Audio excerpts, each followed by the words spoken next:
നാഗരികതയുടെ ആദ്യകാല തെളിവുകൾ ലഭിക്കുന്നത് സിന്ധു നദീതട തീരങ്ങളിൽ നിന്നാണ്. ഹാരപ്പൻ നാഗരികതയുടെ അവശിഷ്ടങ്ങളിൽ ജീവിതോപാധികളായ ഉപകരണങ്ങളോടൊപ്പം ആയുധങ്ങളും ഉൾപ്പെട്ടിരുന്നു. ഈ ആയുധങ്ങൾ വേദകാലഘട്ടത്തിന് മുൻപ് നിലനിന്നിരുന്ന ആയുധമുറയുടെ സൂചനയാണ്. കളരിപ്പയറ്റുമായി ബന്ധപ്പെട്ട് എല്ലാവരുടെയും മനസ്സിലേക്ക് ആദ്യമെത്തുന്നത് വടക്കൻ പാട്ടുകളിലെ വീരനായകന്മാരെക്കുറിച്ചുള്ള ദൃശ്യങ്ങളാണ്. ഈ പാട്ടുകളിൽ ആയുധനിർമ്മാണ ചടങ്ങുകൾ മുതൽ അങ്കത്തട്ട് നിർമ്മാണം വരെ വ്യക്തമാകുന്നു. സമൂഹത്തിൽ കളരിക്കുള്ള സ്ഥാനവും അഭ്യാസികൾക്കുള്ള മാന്യതയും അവർക്ക് ഭരണാധികാരികളുമായുള്ള ആത്മബന്ധങ്ങളും നമുക്ക് വളരെ വ്യക്തമായി മനസ്സിലാക്കാൻ കഴിയും. നീതിന്യായ രംഗത്ത് കളരി അഭ്യാസികൾ വഹിച്ച നിസ്തുലമായ സേവനം വടക്കൻ പാട്ടുകളിൽ വളരെ ഗാഢമായി കാണാൻ കഴിയുന്നു. ദീർഘചതുരാകൃതിയിൽ കുഴിച്ചോ നിരപ്പായ സ്ഥലത്ത് കെട്ടിമറച്ചോ മതിൽ കെട്ടി വേർതിരിച്ചോ രൂപപ്പെടുത്തിയ കായിക പരിശീലന കേന്ദ്രമാണ് കളരി. കളരി അഭ്യാസികൾ പാരമ്പര്യമായി ഉപയോഗിച്ചു വരുന്ന വസ്ത്രത്തെ കച്ച എന്നാണ് പറയുക. പ്രാണകേന്ദ്രമായി കരുതുന്ന നാഭിയെയും മറ്റും ബലപ്പെടുത്തിക്കൊണ്ട് ഇറുകെ കച്ച ധരിക്കുമ്പോൾ ശരീരത്തിന് കൂടുതൽ ബലവും പ്രയോഗസാമർഥ്യവും കൈവരും. 18 മുഴം നീളവും 8 വിരൽ വീതിയുമുള്ള ബലമുള്ള തുണിയാണ് കച്ചയായി ഉപയോഗിക്കുന്നത്. കച്ചയുടെ ഒരറ്റം ശക്തമായ ഒരു തൂണിൽ ബന്ധിച്ച് വീത് ചുരുക്കി വലത് ഇടത് പുറം തിരിഞ്ഞ് ചെറിയൊരു അഭ്യാസക്രമത്തിലൂടെയാണ് വസ്ത്രധാരണം സാധിക്കുന്നത്. 5-ാം വയസ്സിൽ കാതുകുത്തി 7-ാം വയസ്സിൽ എഴുത്തിലാക്കി എന്ന് വടക്കൻ പാട്ടിൽ പറയുന്ന ചിട്ട തന്നെയാണ് കളരിയിൽ ഇന്നും പാലിച്ചു പോരുന്നത്. 7-ാം വയസ്സിൽ കളരിയിൽ പ്രവേശിക്കുന്നത് കൊണ്ട് ശരീരത്തെ കഴിയാവുന്നിടത്തോളം വളയ്ക്കാനും തിരിക്കാനും അനായാസമായി സാധിക്കും. മഹാനവമിയുടെ ആയുധപൂജയ്ക്ക് ശേഷവും വിജയദശമി ദിവസം വിദ്യാരംഭത്തോടനുബന്ധിച്ചും വിദ്യാർത്ഥികൾ കളരി അഭ്യാസം തുടങ്ങാറുണ്ട്. ആദ്യം വലതുകാൽ കളരിയിൽ വെച്ച് തുടങ്ങി ഇടതുകാൽ നീക്കിവെച്ച് വീണ്ടും വലതുകാൽ നീക്കി മുന്നിൽ വെച്ച ശേഷം കുനിഞ്ഞ് കളരി തൊട്ട് നെറുകയിൽ വയ്ക്കുന്നു. ഭൂമിവന്ദനം കഴിഞ്ഞ ശേഷം പൂത്തറയ്ക്ക് സമീപം ചെന്ന് താമ്പൂല സഹിതം ഗുരുവിന് ദക്ഷിണ നൽകി ഗുരുപാദങ്ങൾ തൊട്ട് നെറുകയിൽ വയ്ക്കും. അതേസമയം ഗുരുനാഥൻ പരദൈവങ്ങളെ ധ്യാനിച്ച് ശിഷ്യൻ്റെ തലയിൽ കൈവച്ച് അനുഗ്രഹിച്ച ശേഷം പൂത്തറ, ഗണപതിത്തറ എന്നിവ ഭക്തി ബഹുമാനത്തോടെ വന്ദിക്കാൻ സഹായിക്കുന്നു. ഈ ചടങ്ങുകളോടെ ആ ഗുരുവിൻ്റെ ശിഷ്യനായി കളരിയിലെ അംഗമാകുന്നു.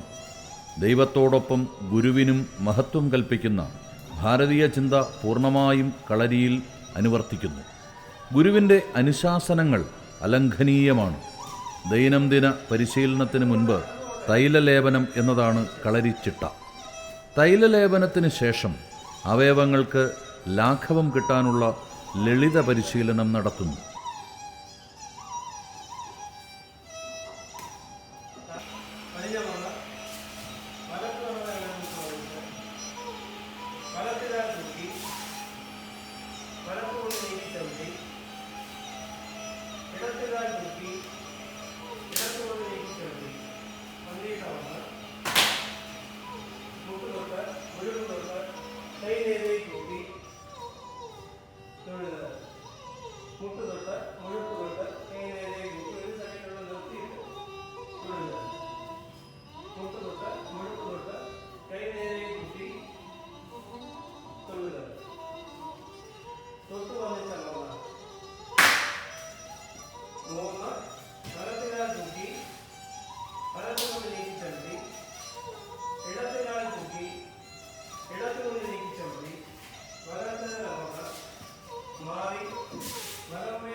ഏറ്റവും പ്രാചീന ആയോധനകലയായ കളരിപ്പയറ്റിലെ 4 ഘടകങ്ങളാണ് മെയ്പ്പയറ്റ്, കോൽപ്പയറ്റ്, ആയുധപ്പയറ്റ്, വെറും കൈപ്രയോഗം എന്നിവ.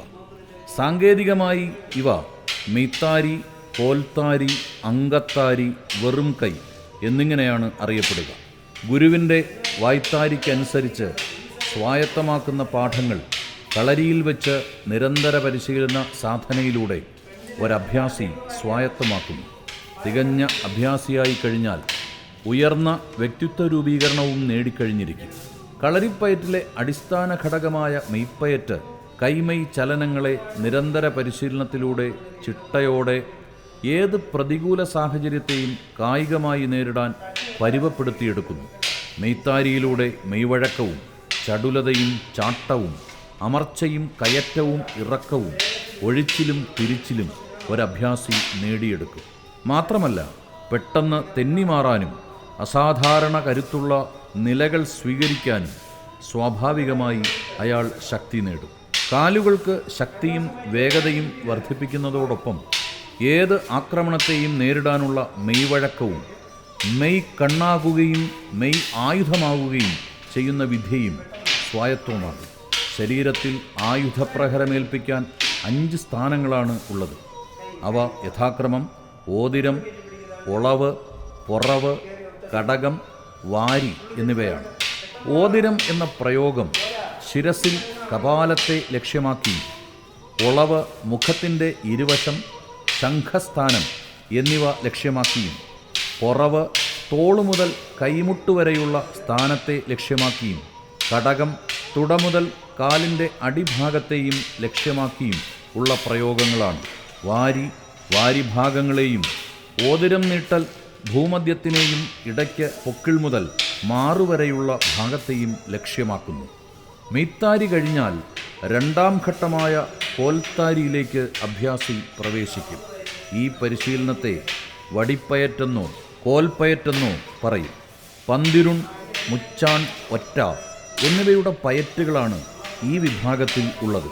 വടികൾ ഉപയോഗിച്ച് കളരിയിൽ നൽകുന്ന അഭ്യാസ പരിശീലനങ്ങളിൽ ആദ്യ ഇനമാണ് കെട്ടുകാരി പയറ്റ്. ചൂരൽവടി ചെത്തിമിനുക്കി തീയിൽ കാച്ചി വളവ് നീർത്താണ് പയറ്റാനുള്ള പാകത്തിലാക്കുന്നത്. കഴുത്ത് മുതൽ പാദം വരെയുള്ള നീളം വരുന്ന ദണ്ഡാണ് കെട്ടുകാരി. വടിയുടെ 2 അറ്റങ്ങൾക്കും മധ്യഭാഗത്തിനും ഇടയ്ക്കായി 2 കൈകൾ കൊണ്ടും പിടിച്ചാണ് കെട്ടുകാരിപ്പയറ്റ് നടക്കുന്നത്. മാറിന് വിലങ്ങനെ വടി പിടിച്ച് നിൽക്കുമ്പോൾ വലതുഭാഗം വരുന്ന അറ്റത്തെ അമരമെന്നും ഇടതുഭാഗം വരുന്ന അറ്റത്തെ മുന എന്നും പറയുന്നു. വടിയിൽ നിന്നും കൈയെടുക്കാതെ 2 കൈകളും വടിയിലൂടെ ഊരിക്കൊണ്ടാണ് ഇത് പയറ്റുന്നത്. കിഴക്കുഭാഗത്ത് വിദ്യാർത്ഥിയായ ഇളംകോലുകാരനും പടിഞ്ഞാറ് ഗുരുവായ മുൻകോലുകാരനും നിന്നാണ് വടിപ്പയറ്റ് പരിശീലിപ്പിക്കുന്നത്. ആദ്യം വടിയെയും പിന്നീട് എതിരാളിയെയും വന്ദിച്ചുകൊണ്ടാണ് പയറ്റ് തുടങ്ങുന്നത്. അടിയും തടയും നീട്ടലും കയറ്റവും ഇറക്കവും വീശലും കൊട്ടലും താളാത്മകമായി സംയോജിപ്പിച്ചിരിക്കുന്നു. മാറി മാറി 2 കൈകളും ഉപയോഗിച്ച് ശരീരത്തിൻ്റെ വശങ്ങളിലും പിറകിലും മുൻപിലും തുടർച്ചയായി അസാധാരണ വേഗത്തിൽ വടി കറക്കാൻ അഭ്യാസികൾക്ക് അനായാസമായി സാധിക്കും. നല്ല അഭ്യാസി വടി വീശുമ്പോൾ വടിയുടെ ചലനഗതി മനസ്സിലാവാത്ത വിധം വേഗതയും ശക്തമായ മൂളലും ഉണ്ടാകുന്നു. കഠാര, കുന്തം, വാൾ തുടങ്ങിയ ആയുധങ്ങൾ പരിശീലനം തുടങ്ങുന്നതിന് മുൻപ് അഭ്യാസിക്ക് കൂടുതൽ ആത്മവിശ്വാസം ഈ പരിശീലനത്തിലൂടെ ലഭ്യമാകും.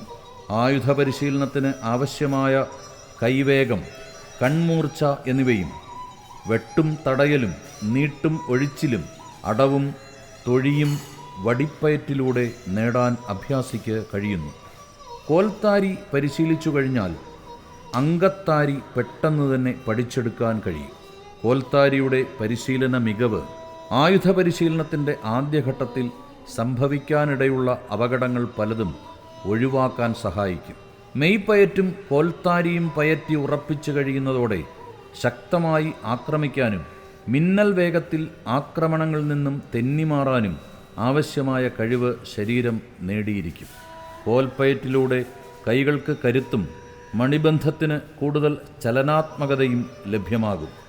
വടിപ്പയറ്റിലെ ഒറ്റ പരിശീലിക്കുന്നതോടെ ആയുധപ്രയോഗങ്ങൾക്കും മർമ്മപ്രയോഗങ്ങൾക്കും ആവശ്യമായ പല പാഠങ്ങളും സ്വായത്തമായി കഴിഞ്ഞിരിക്കും. ഒറ്റ പയറ്റിയാൽ ഉറക്കത്തും പയറ്റും എന്ന പഴംചൊല്ല് കളരിപ്പയറ്റിൽ ഒറ്റയ്ക്കുള്ള പ്രാധാന്യത്തെ സൂചിപ്പിക്കുന്നു. കളരി പരിശീലനത്തിൻ്റെ 3ാം ഘട്ടമാണ് ആയുധ പരിശീലനം. അങ്കത്താരി, ആയുധപ്പയറ്റ്, ആയുധവിദ്യ എന്നെല്ലാമായി അറിയപ്പെടുന്ന കേരളീയ യുദ്ധസമ്പ്രദായത്തിൻ്റെ നട്ടെല്ലാണ് ആയുധവിദ്യ. ഇതിൽ ഗദാഭ്യാസം, കഠാരം, കുന്തം, വാൾ, പരിച, കത്തി, ഉറുമി എന്നിവ കൊണ്ടുള്ള പയറ്റുകളാണ്. ഇവയിൽ എല്ലാ പയറ്റുകളും ഓരോ അഭ്യാസിയും പഠിക്കുമെങ്കിലും ഇതിലേതെങ്കിലും ഒന്നിൽ കൂടുതൽ ശ്രദ്ധ കേന്ദ്രീകരിച്ച് അതിൽ കൂടുതൽ പ്രാവീണ്യം നേടുകയാണ് ചെയ്യാറുള്ളത്. ആയുധ പരിശീലനത്തിനോടൊപ്പമോ അതിനു ശേഷമോ ആണ് വെറും കൈപ്രയോഗവും മർമ്മവിദ്യയും പരിശീലിക്കുന്നത്. ഇത് ഗുരുവിന് പ്രത്യേക താൽപ്പര്യമുള്ള വിദ്യാർത്ഥികളെ മാത്രമേ സാധാരണ പരിശീലിപ്പിക്കാറുള്ളൂ. സ്വഭാവഗുണം, മനോനിയന്ത്രണം, കാര്യശേഷി എന്നിവയുള്ളവരെ മാത്രമേ കൊടുംവിദ്യയായ മർമ്മപ്രയോഗങ്ങൾ അഭ്യസിപ്പിക്കാറുള്ളൂ. തൻ്റെ ജീവന് ഭീഷണിയാകുമ്പോഴല്ലാതെ മറ്റവസരങ്ങളിൽ ഉപയോഗിക്കില്ലെന്ന് പ്രതിജ്ഞ ചെയ്തതിന് ശേഷമേ മർമ്മപാഠങ്ങൾ പരിശീലിപ്പിക്കാറുള്ളൂ. മാരകമായ മർമ്മപ്രയോഗങ്ങൾ ദുരുപയോഗം ചെയ്യാതിരിക്കാനുള്ള മുൻകരുതലാണ് ഇത്തരം പ്രതിജ്ഞകൾ. കളരിപ്പയറ്റിൽ പരിശീലിപ്പിക്കുന്ന ആദ്യത്തെ ലോഹ ആയുധമാണ് കഠാരം. ഒറ്റയുടെ ലോഹത്തിലുള്ള പതിപ്പാണ് കഠാരം. ഒറ്റയോട് സാദൃശ്യമുള്ള വളവും ഉപയോഗരീതിയും കൈമറയും കഠാരയ്ക്കുമുണ്ട്. വെട്ടാനും വെട്ട് തടയാനുമുള്ള അറ്റം കൂർത്ത ഇരുവശങ്ങൾക്കും മൂർച്ചയുമുള്ള അലകും ഭുജത്തിൻ്റെ ഇരുവശങ്ങളും പാതിയോളം മറയ്ക്കുന്ന കൈമറയും ഇതിൻ്റെ പ്രത്യേകതകളാണ്. കൈമറയ്ക്കുള്ളിലാണ് പിടി ഉറപ്പിക്കുന്നത്. മറ്റ് പയറ്റുമുറകളെപ്പോലെ വായ്ത്താരിയിലൂടെ അടവുകൾ ക്രമമായി ഇതിലും ചിട്ടപ്പെടുത്തിയിട്ടുണ്ട്. അരയിൽ തിരുകിക്കൊണ്ട് നടക്കാനുള്ള ആയുധം എന്ന നിലയിൽ അഭ്യാസികളുടെ സന്തത സഹചാരിയാണ് കഠാരം.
ലോക യുദ്ധവേദിയിൽ കാലാൾപ്പടയും കുതിരപ്പടയാളികളും ഒരേപോലെ ഉപയോഗിച്ചിരുന്ന ആയുധങ്ങളിലൊന്നാണ് കുന്തം. നൂറ്റാണ്ടുകളോളം പ്രചാരത്തിലുണ്ടായിരുന്ന കുന്തം പല നീളത്തിൽ ഉപയോഗത്തിലുണ്ടായിരുന്നു. ചന്ദനം, കരിങ്ങാലി, അകിൽ, ദേവദാരം എന്നിവ കൊണ്ട് കുന്തങ്ങൾ നിർമ്മിച്ചിരുന്നു. പനയുടെ തടിയിൽ നിർമ്മിച്ച കുന്തങ്ങൾ വളരെ വിശേഷപ്പെട്ടവയാണ്. അരയടി നീളത്തിൽ മുനയും അരയടി പിടിയിൽ ലോഹക്കുഴലിൽ വടിയിറക്കി ആണിവച്ച് ഉറപ്പിക്കുന്നു. കെട്ടുകാരിപ്പയറ്റിലുള്ളതുപോലുള്ള ചാട്ടവും പ്രഹരവും പ്രതിരോധവുമെല്ലാം കുന്തപ്പയറ്റിലും ഉപയോഗിക്കാറുണ്ട്.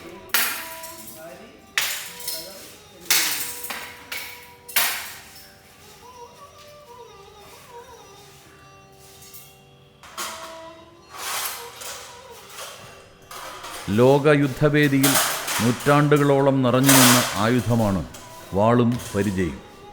വടക്കൻ പാട്ടുകളിലെല്ലാം തന്നെ അംഗച്ചേകവന്മാരും വീരയോദ്ധാക്കളും ചുരികപ്പയറ്റിലൂടെയാണ് ഏറ്റുമുട്ടിയിരുന്നത്. അതോടൊപ്പം ഉറുമിയും ഉപയോഗിച്ചിരുന്നതായി കാണാം. ചുരികമുനയും ചുരികത്തലപ്പും അംഗച്ചുരികയും വടക്കൻ പാട്ടുകളിൽ നിറഞ്ഞു നിൽക്കുന്നു.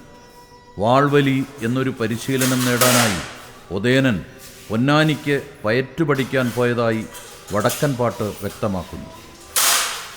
ലോകത്തിലെ പ്രസിദ്ധമായ വാളുകൾ ഇരുവശത്തും മൂർച്ചയുള്ള കൈമറയില്ലാത്തവയായിരുന്നു.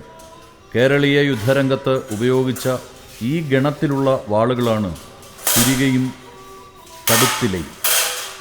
വാളിനേക്കാൾ വീതി കുറഞ്ഞ് അലകും പിടിയും ചേർന്ന് അഭ്യാസിയുടെ കാൽവിരൽ മുതൽ പുരികം വരെ നീളമുള്ള സ്പ്രിങ് പോലെ ചുരുട്ടി വയ്ക്കാവുന്ന ആയുധമാണ് ഉറുമി.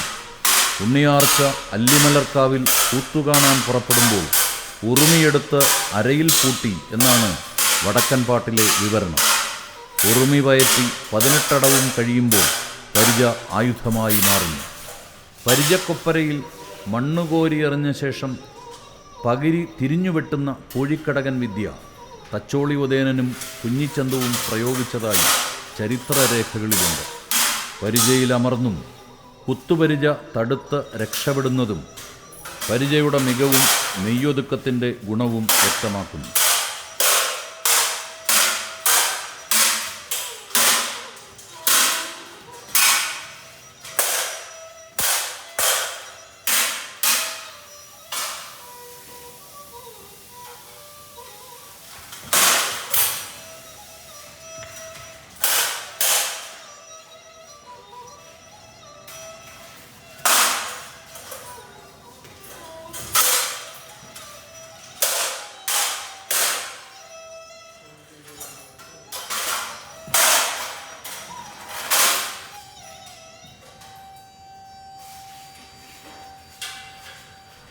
ബ്രിട്ടീഷുകാർ 1804 കർശനമായി നടപ്പിലാക്കിയ ആയുധ നിരോധനവും കണ്ടുകെട്ടലുകളും കളരികളെ ക്ഷീണിപ്പിക്കുകയും ആയുധപരിശീലനം നിർത്തിവെപ്പിക്കുകയും ചെയ്തിട്ടുണ്ട്.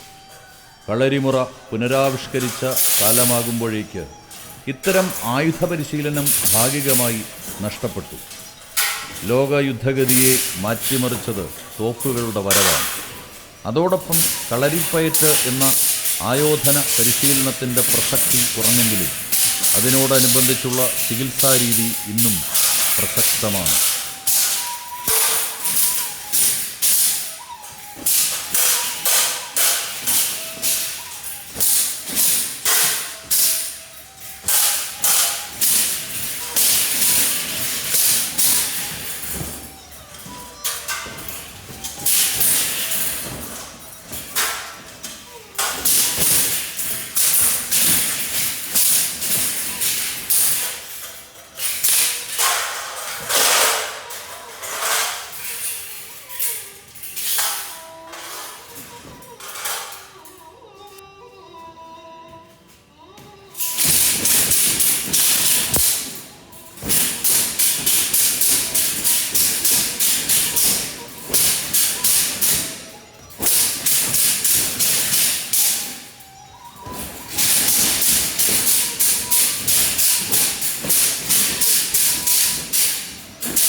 യുദ്ധക്കളത്തിലെ വീരമരണം സ്വർഗത്തിലേക്കുള്ള കുറുക്കുവഴിയാണെന്ന ധാരണ ഒരു കാലത്ത് യുവത്വത്തെ ആയോധന കലയിലേക്ക് ആകർഷിച്ചിരുന്നു. വീരത്വം പുരുഷനിൽ മാത്രമൊതുങ്ങാതെ ആ മകന് ജന്മം നൽകിയ അമ്മയെക്കൂടി പാടിപ്പുകഴ്ത്തുന്നു. സംഘകാല കൃതിയായ പുറനാനൂറിൽ പൊന്മുടിയാർ അവതരിപ്പിക്കുന്ന അമ്മയുടെ വാക്കുകൾ: മകനെ പെറ്റു വളർത്തുന്നത് അമ്മയുടെ കടമയാണ്. അവനിൽ നന്മ വളർത്തേണ്ടത് അച്ഛനും, അവന് വേലി നിർമ്മിച്ചു നൽകേണ്ടത് കൊല്ലനുമാണ്. അത് നല്ലവണ്ണം പരിശീലിപ്പിക്കേണ്ടത് രാജാവാണ്. തിളങ്ങുന്ന വാളുമായി കൊലയാനകളെ കൊന്ന് യുദ്ധത്തിൽ വിജയിയായി വരേണ്ടത് മകൻ്റെ കടമയാണ്. ഇത്തരത്തിൽ വിജയിയായ മകൻ തൻ്റേതാണെന്ന അഭിമാനമാണ് പഴയകാലത്തെ അമ്മമാർക്ക്. ഇന്ന് രാജവാഴ്ചയും യുദ്ധതന്ത്രങ്ങളും മാറി ജനാധിപത്യവും ശാസ്ത്രീയതയും വിജയിക്കുന്ന കാലം. കളരിയെന്ന ആയോധനകല കേരളീയ സമൂഹത്തെ ആഴത്തിൽ സ്വാധീനിച്ചിട്ടുണ്ട്. ഇന്നും സത്യത്തിന് മുറിവേൽക്കാതിരിക്കാൻ ഇത്തരത്തിലുള്ള ആയോധനകലകൾ സമൂഹ സുരക്ഷയ്ക്ക് അത്യന്താപേക്ഷിതമാണ്.